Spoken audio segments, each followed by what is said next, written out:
කොහොමද යාළුවනේ ඔයාලා මේ දකින්නේ අදත් ඔන්න රත්මලානට යන යාළුවෝ ටිකක්. මෙතන ඉන්නවා මනි ප්ලෑෂ් කෙනෙක්. මෙයා නම් බුෂ් එකක්.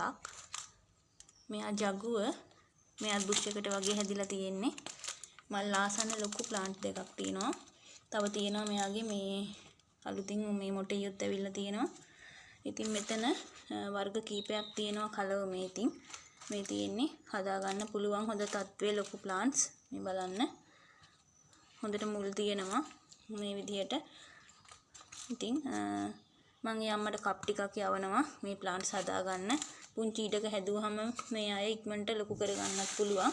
මීඩියා එක තියෙනවා. මේත් එක්කම එන් වැඩි නයිට්‍රජන් අධිකවම තියෙන ඔස්මෝකෝට් N එක තියෙනවා. ඉතින් මේ අම්මා මගෙන් තුන්වෙනි වතාවට මේ ප්ලාන්ට්ස් ගන්නේ. ඉතින් අම්මට ගොඩාක් ස්තුතියි. ඉතින් මේ පැලත් අම්මා ගාව මීට වඩා ලස්සනට නිරෝගීව හැදෙන්න කියලා තමයි මම ප්‍රාර්ථනා කරන්නේ. ඉතින් ඔයාලටත් මේ වගේ ලස්සන ප්ලාන්ට්ස් ඕනි නම් 077 137 40 25 ඔන්න මගේ ෆෝන් නම්බර් එක තියෙනවා මට කතා කරලා ඔයාලට පුළුවන් එනෝමක් වෙන් කරගන්න. එහෙනම් ඔයාලා හැමෝටම පුදු සරණයි.